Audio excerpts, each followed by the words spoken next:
Marshall, and I'm a magician. And I've been living in Japan for 16 years now. I'm originally from Zephyrhills, Florida. Population 2,000 in the summer, 10,000 in the winter. It's a retirement community with over 100 trailer parks in the town.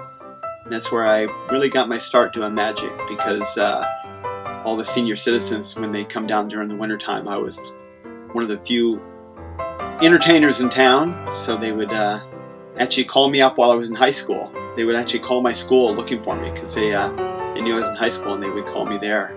And I would actually get out of class and book shows and then go back to class. But that's pretty much how I started.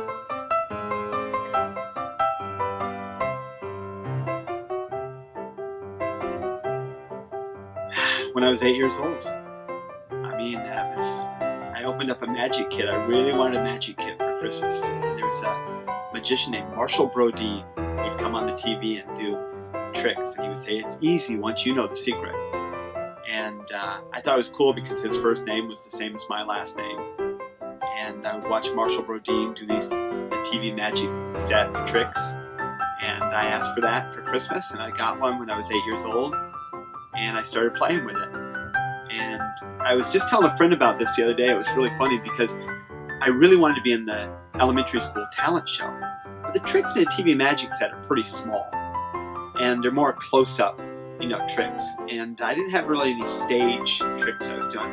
So I was up on stage with these little cards and little things like that, doing these tricks, and wondering why I never got in the talent show. I did them all right. Why aren't they putting me in the talent show? Well, it's because one person could see it. It was an auditorium for hundreds of people, But I kept doing it. I kept trying. And when I was in school, when I was in elementary school, I was shy and I was overweight. And I was the kid that got bullied and got picked on by other kids. And magic was something that it gave me something that I could do that they couldn't. And I could do something different. When I did magic tricks, the kids thought of me different. They didn't tease me, they didn't bully me, because they wanted to see the magic tricks. So it started out that way.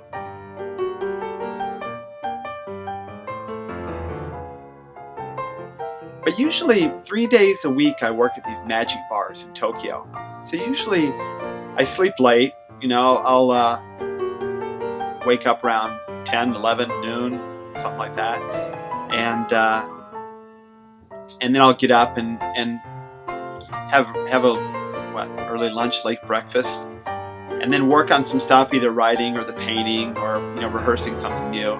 And then I get ready to go to the magic bar, and then I start at the magic bar either 5 or 6 o'clock at night, and then I'm there until usually the last train home. So I usually get home around 1:30, and then I'm wound up. I can't just come home and go to sleep after performing. So then I'll watch a movie, or I'll write a little more or something, and then usually go to bed around 2, 3 o'clock in the morning. If I'm working on something, sometimes 4 or 5. It's not uncommon for me to see the sun come up and think, oh, time to go to bed.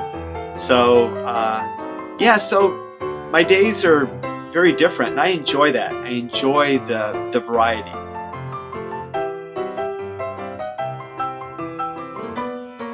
Well, there's an old saying that says the best audience for magic is very intelligent and a little bit drunk.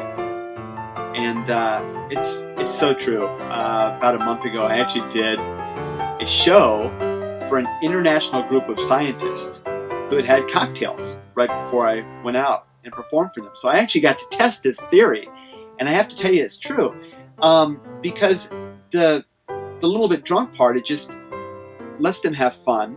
They have no inhibitions. They're open to anything. And the highly intelligent part is they're being very analytical about it. And they're watching it a certain way. And when something happens that's truly impossible to them, they appreciate it. Because in their minds, they realize that it's not possible. That can't happen. And all their intellect is challenged at that moment. And I just love seeing that in their eyes. And there's great conversations afterwards. I hear them talking about it afterwards and analyzing it and using their theories and the way that they were they've learned to think. And the way they've learned to think and the way I've learned to think are just two totally opposite sides at most times. Sometimes it comes together because I use psychology and misdirection, and I use a lot of techniques in my performances. But it's woven with the trickster mind, that just blows all that out of the water. And so it's just, yeah, highly intelligent and a little bit drunk. Perfect audience.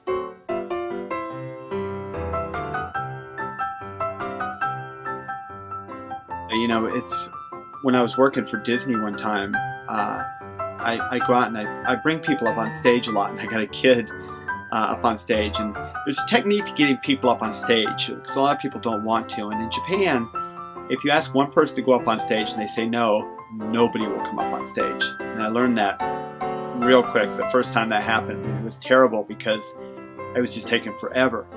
So I would go out and I'd go to shake somebody's hand, and when they put their hand out, I would just kind of pull them and get them up on stage. Once they were up there, okay.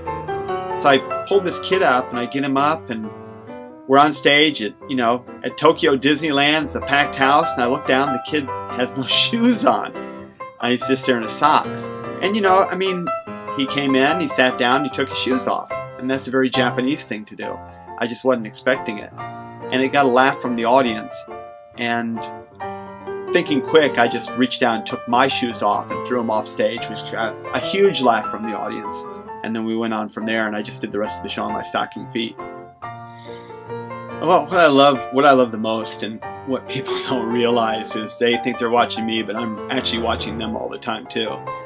And there's moments when people get lost in the magic, and they're really experiencing that moment, and they open their hand and something's disappeared, or they think there's one little ball in their hand, they wind up with 2 or 3, or it's changed, or their card's changed.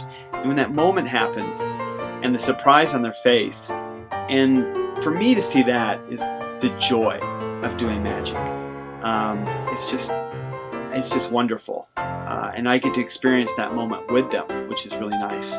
And I think that's what being a magician is all about, is providing that moment of astonishment, that moment of wow, when the unexpected happened. And I think that people get a little jolt out of that. They like that feeling. There's a little adrenaline rush when that happens. And that's why people do it again. They say, do it again, or do another one. They want to see another trick.